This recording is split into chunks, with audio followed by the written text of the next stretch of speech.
You're about to play an unfinished level from The Last of Us Part 2.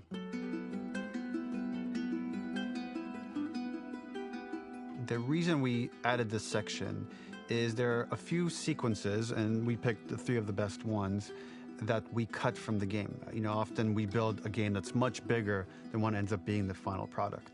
They were months away from being finished, but we wanted to give you an insight of what it's like when we built the game, because often we have this whole thing constructed and it doesn't have final art or audio or dialogue. And here you get to see the building blocks of what it's like when we first string a bunch of these levels together. This is the intro to the first deleted level, and this one is the roughest of the 3. We wanted to show more of how Jackson operates. So this is the festival where Ellie ultimately kisses Dina. This sequence would have come very late in the game as a flashback sequence while you're in the farm with Dina. And we wanted to show what is the rest of Jackson doing, and wanted to put on the stick, make it interactive. So you could see when you're outside, there are all these almost like carnival games that you can play. You could mix drinks, you could play with these kids that are playing a sort of clicker Marco Polo, sit down and listen to conversations. And all the different interactions were first or second pass, very, very early passes. The building blocks are there, but nothing is final. And ultimately, while we were very excited by this sequence, it's pretty fun and lighthearted. It just slowed things too much as we're barreling towards the end of the story at this point. So again, reminder, rough, missing audio, missing animation, missing gameplay tweaks, missing dialogue, but pretty representative of what it would have been. So enjoy.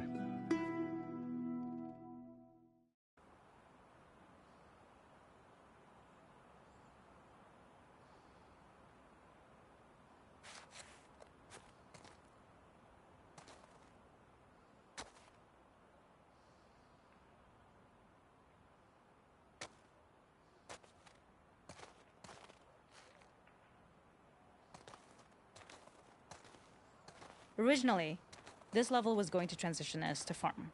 We would go all the way through to the dance, where Ellie and Dina share their first kiss. Then we would play through farm, and when Ellie plays the guitar at night, she would remember the Seth incident. So, the opening for this was a little tricky. We needed it to match at least a little what you might expect emotionally coming from prior beats, because we were already purposefully disorienting you in time and space. Remember, you just came from this huge fight. To jump straight into it would have been a little too jarring. After some back and forth, we rooted it in Ellie's nerves, calling back to her hands shaking in the theater. But this time, for a much more innocuous reason we'll find out later. She's nervous because she has a crush on Dina, who is the only reason why she's here at the dance.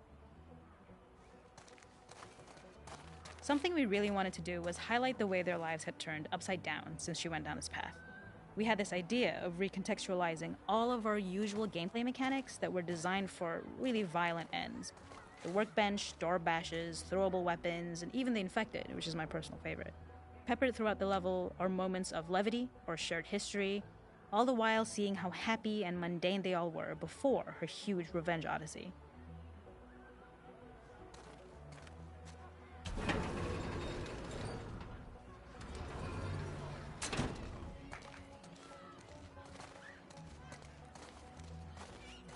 It is not a festival without one of these throwing games. This one, of course, uses our throwable system where you're often chucking explosive things or stunning things, but for a more wholesome purpose, although some people take this game really seriously. A fun aspect of this is if you did well, you could win a toy here. Ellie would place it in her pocket. If you had done this, you'd find the toy with JJ, the baby, later back at the farm. When we cut this, the toy made it through anyway because it was so cute. It is the same one you see on the tractor at the farm. Ollie the elephant.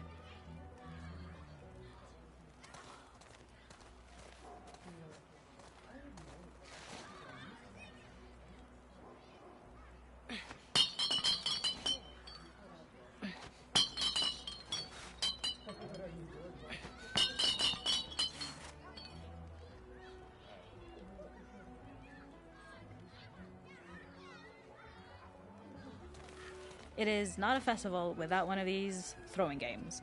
This one, of course, uses our throwable system where you're often chucking explosive things or stunning things. The makeup artist is pretty simple. It's one of those little in-game scenes we peppered in to make it feel like Ellie had roots in the town.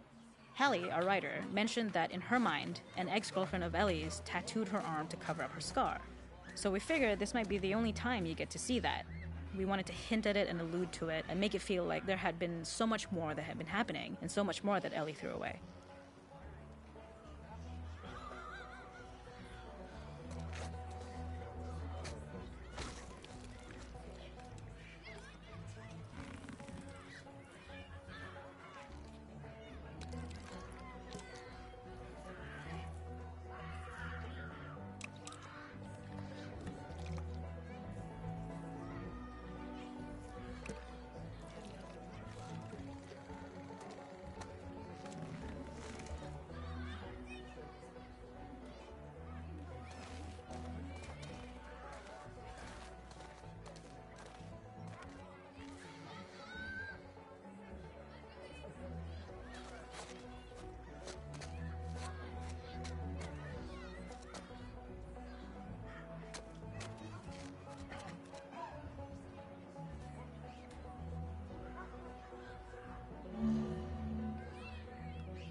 This is one of my favorite sections because I think that it achieves both the slice of life aspect of Jackson while also being a stark reminder of how dark the world that they live in really, really is. To attract attention and curiosity, one of the kids was supposed to make this adorable, messed up little clicker impression, and the others would giggle. We tried a version where if you got close enough, the kid might try and follow you a little before turning back. Since clickers are blind and move by echolocation, for this game of messed up tag, Ellie must close her eyes and listen for when the children give themselves away. The thought was that these kids are in relative safety. They still grow up with the dangers of clickers and runners, and all those lessons would embed themselves in the games that they play. When the festival got cut, they tried to preserve this moment and move it to the front of the game where the snowball fight is, as a tutorial. However, being in the headspace of a clicker doesn't really teach you how to deal with them. Eventually, it evolved, and they instead made the snowball fight, which was, I think, way more effective. For me, it's character illuminating that not only does Ellie know this game, she plays along.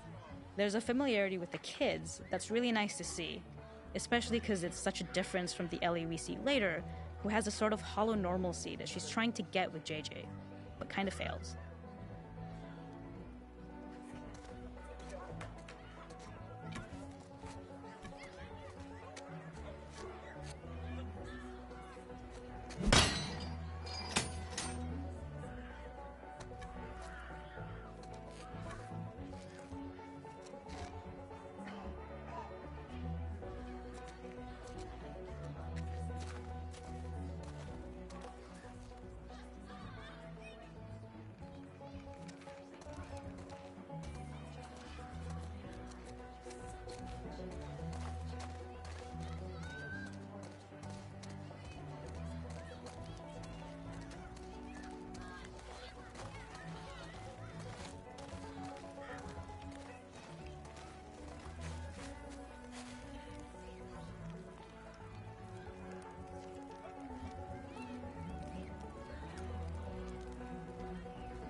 In this second deleted level, which is an extended sequence of the sewers in Seattle, this comes on the heels of where Ellie goes into a building and she survives an attack by stalkers and gets thrown out of a window and gets swept away by the current. And then we cut this section that used to be there in the final game.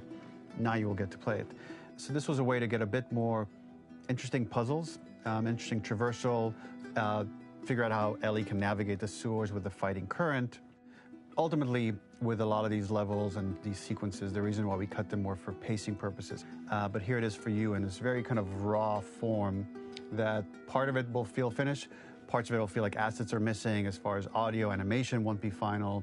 But it's a glimpse into what a game looks like when it's months away from finishing. Enjoy.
Okay.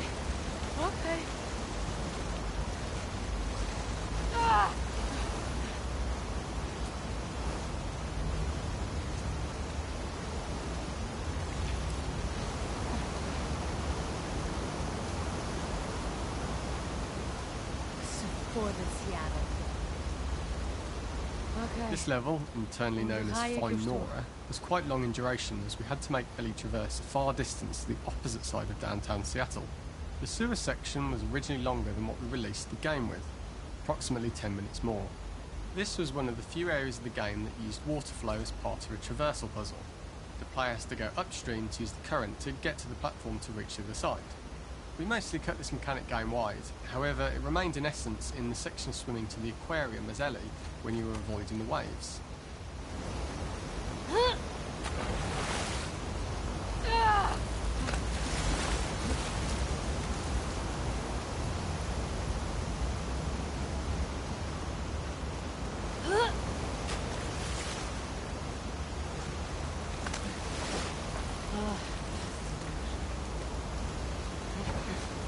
The ladder acts as an immediate goal for the player, but being able to climb out is not going to be so easy.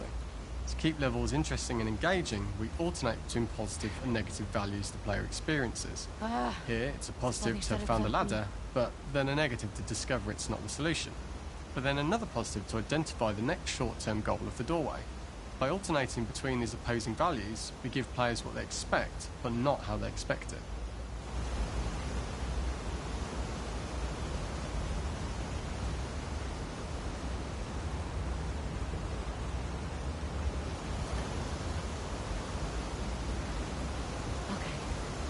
Okay. Davvero trasida.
When players reach the doorway and enter into the room, they're faced with a dead end.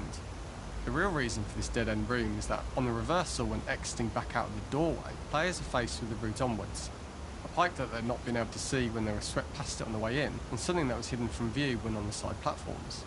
The intention here being that the only option is to go off the standard path in order to search for a way out.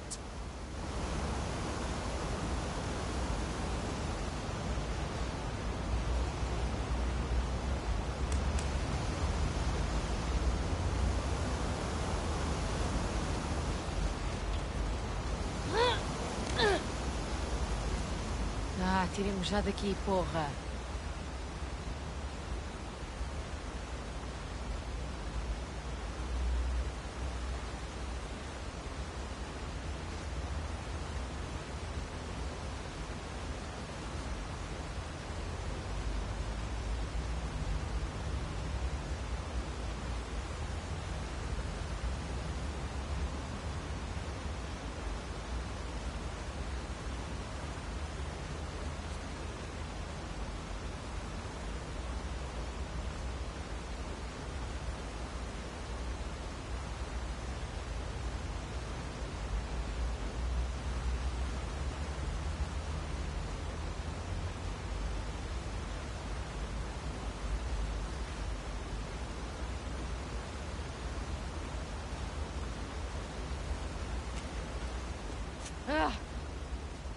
Throughout the rest of the level, we also used light to indicate to the player that they were heading in the right direction.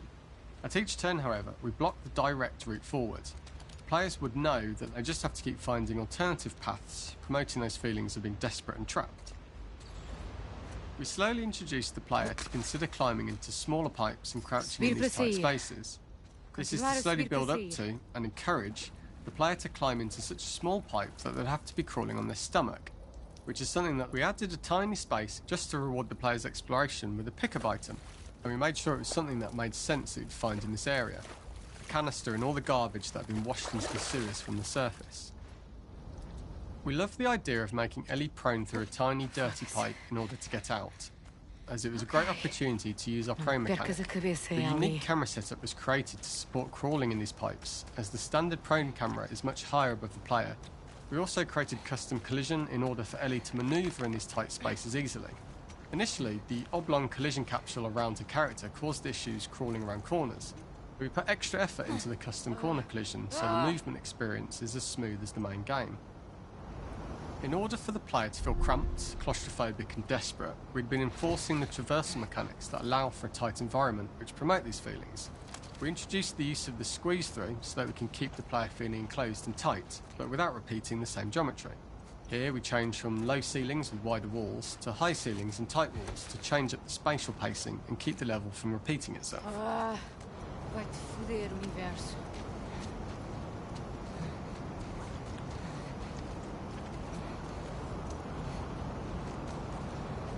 Isto seria sítio mesmo nervoso para morrer.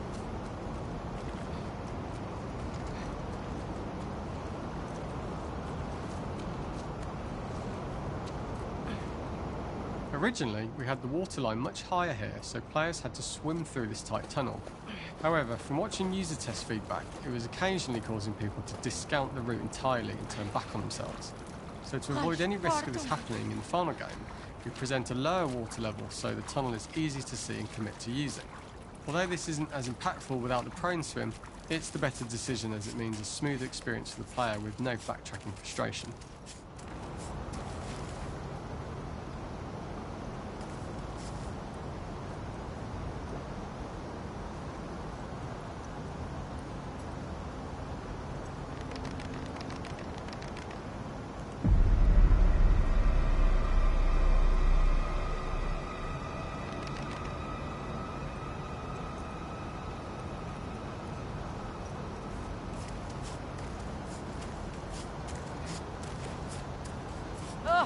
Merda!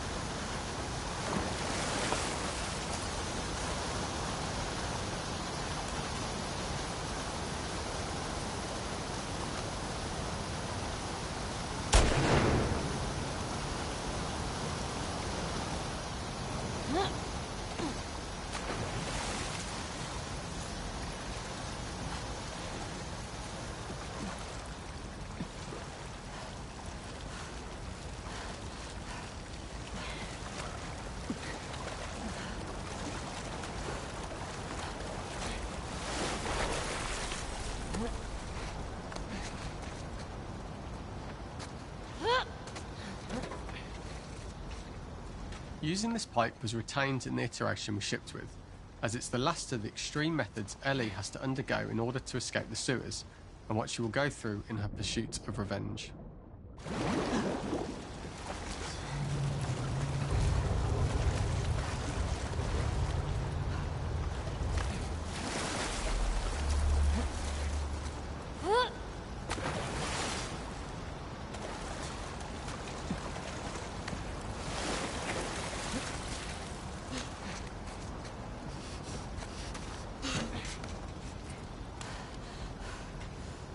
Using this pipe was retained in the iteration we shipped with, as it's the last of the extreme methods Ellie has to undergo in order to escape the sewers, and what she will go through in her pursuit of revenge.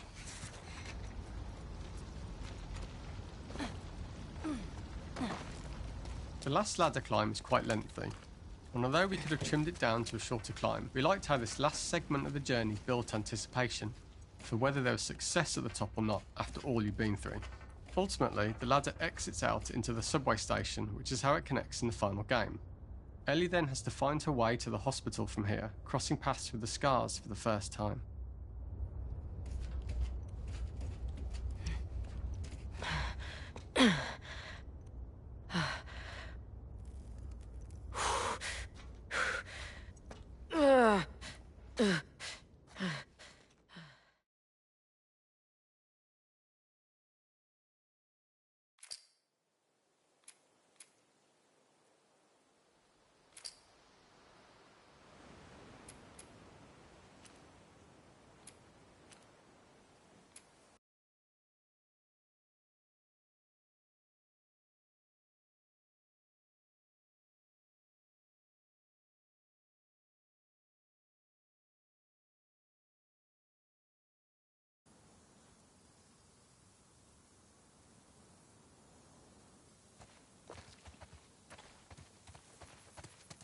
Onde é que estás?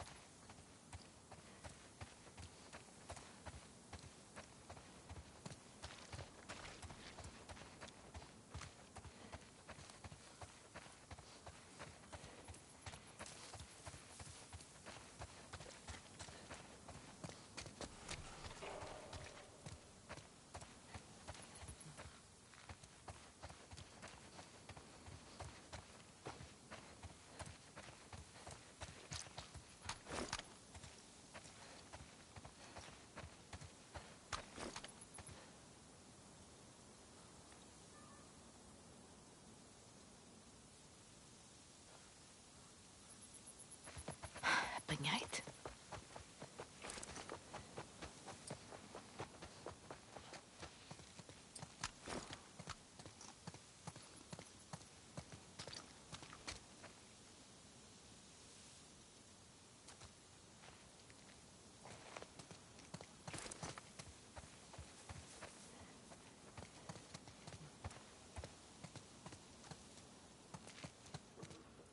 Ok.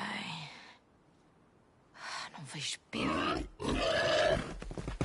Ah, foda-se!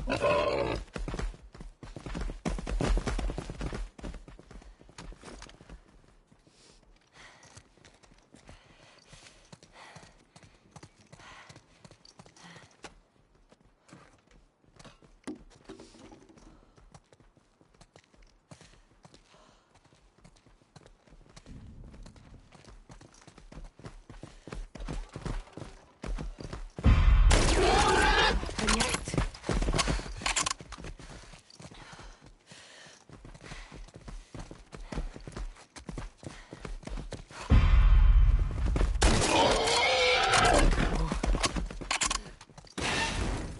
Não podes fugir.